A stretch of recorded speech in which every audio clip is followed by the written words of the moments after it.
अस्सलाम वालेकुम दोस्तों, की हाल चाल है? ठीक हो? उम्मीद करना तुम बिल्कुल खरीद नाल होवोगे। अल्हम्दुलिल्लाह असी भी बिल्कुल ठीक ठाक हाँ और साडी अल्लाह की दुआ कि सानू वेखण वाले जिथे भी रहंदे ने हमेशा हसदे मुस्कुराते रहन। ऐसे दुआ दे नाल असी अपनी अज की वीडियो का आगाज करने। तुसीं वेखण दे मेरा यूट्यूब चैनल है और अज जी असी बनाने गए हाँ सर्दियों की बड़ी ही बाकमाल, बड़ी ही खूबसूरत, बड़ी ही लाजवाब डिश गजरेला। ते बनाने गया जनाब जरा नवा देसी चूल्हा निकलिया ना ये ऊपर।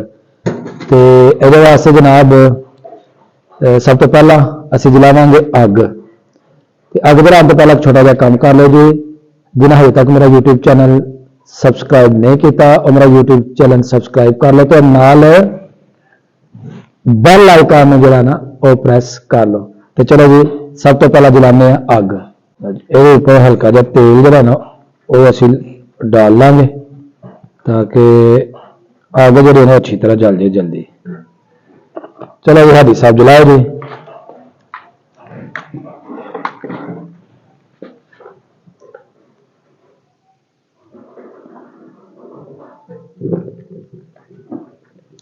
अग साड़ी जल गई तो हुण जनाब ये उपर रखांगे असी दूध। ए जी माशाल्लाह साडा ताज़ा भैंसा का जड़ा है ना वो दूध है तो बड़ा क्रीमी किस्म का जड़ा है ना दूध और खालस खालस जड़ा है वो दूध असी जनाब लैके आए हैं जिन्हों को भैंसा ने, ताकि खालस दूध के विच जड़ा ना असी अपने अज के गजरेले में जड़ा ना तैयार करिए। तो सब तो पहला रखना जी ऊपर दूध। बिस्मिल्लाह दी बरकत।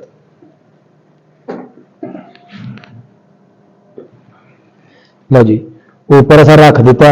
जो ही दूध उबलेगा तो ये शामिल करांगे गाजर, चीनी ते उस बाद दूसरे जोड़े लवाजमात ने। ये चावल है तो गाजर पा दी। मैं सिर्फ 1-2 मिनट वास्ते बाहर गया हाँ, कोई आदमी मिलने वास्ते आया सी ते काम खराब ना हो जाए इस वास्ते ये जड़ा गाजर क्रश कीतियां सन वो भी पा दी ने और चावल भी जोड़े थोड़े सारे पाने हैं वो भी ये अंदर जो ना पा दिते हैं। इंशाअल्लाह थोड़ी देर तक साडा जनाब गजरेला जो है ना वो तैयार हो जाएगा। पापा आप जब बाहर गए थे ना तो मैंने आग बुझ गई थी।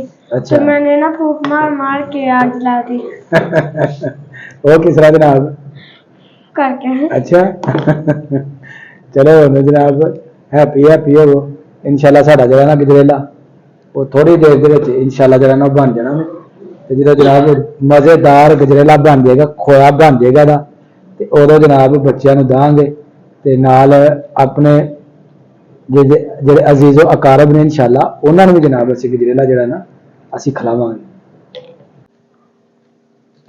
माशाल्लाह माशाल्लाह साइडा तो जनाब मलाई जी ना जमनी शुरू हो गई और काफ़ी जी ना खीर साड़ी गजरेला वो गाढ़ा हो चुके हैं।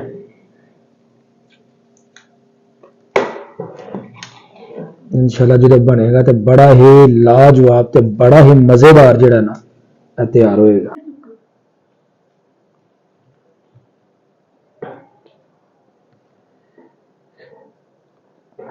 गाढ़ापन जड़ा है वो खीर का आना शुरू हो गया।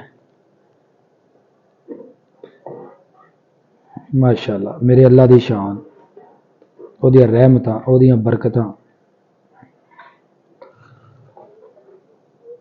जी करांगे ये अंदर चीनी शामिल तो चीनी के असी जो चीनी वाले ढक्कन ने वो ही अपना जो ना ये शामिल करांगे 4 ढक्कन।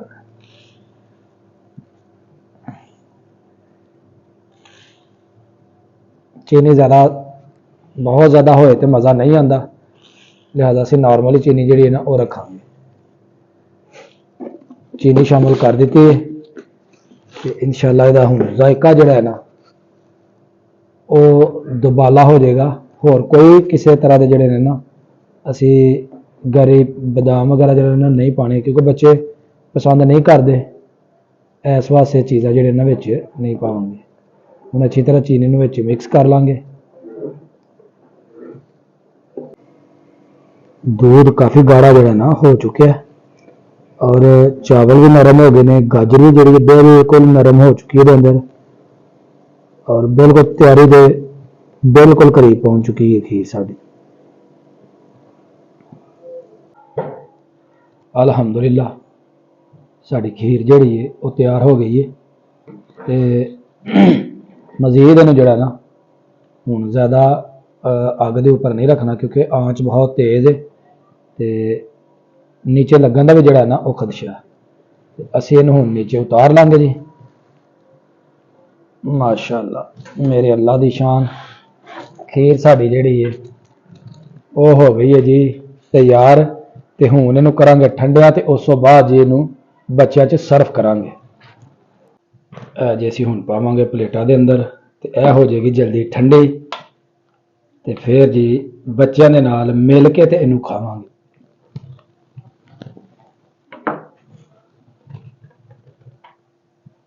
माशाअल्लाह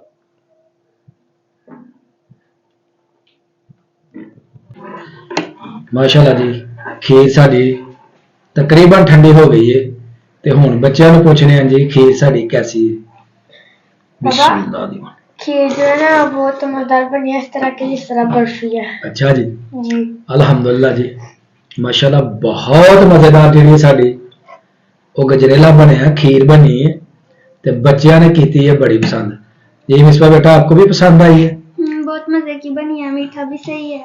अच्छा जी शुक्रिया जी थैंक यू यादी साहब। जी हुण मजे मजे ना खानी है खीर ते ताया अबू के घर भी जाके देख के आनी है।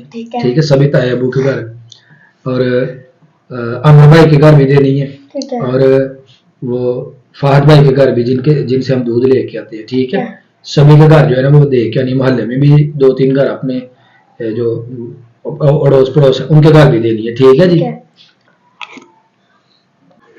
साड़ी अज की वीडियो हो गई है मुकम्मल। अगर मेरी वीडियो लगे चंगी तो मेरी वीडियो ने लाइक कर देना और जो दोस्त मेरे चैनल पे नए ने वो जल्दी जल्दी मेरे चैनल को सबसक्राइब कर दो ताकि आने वाली वीडियो का नोटिफिकेशन तुहानू बर वक्त मिलता रहे। मैंने दो इजाजत, हमेशा खुश रहो, आबाद रहो। अल्लाह हाफिज।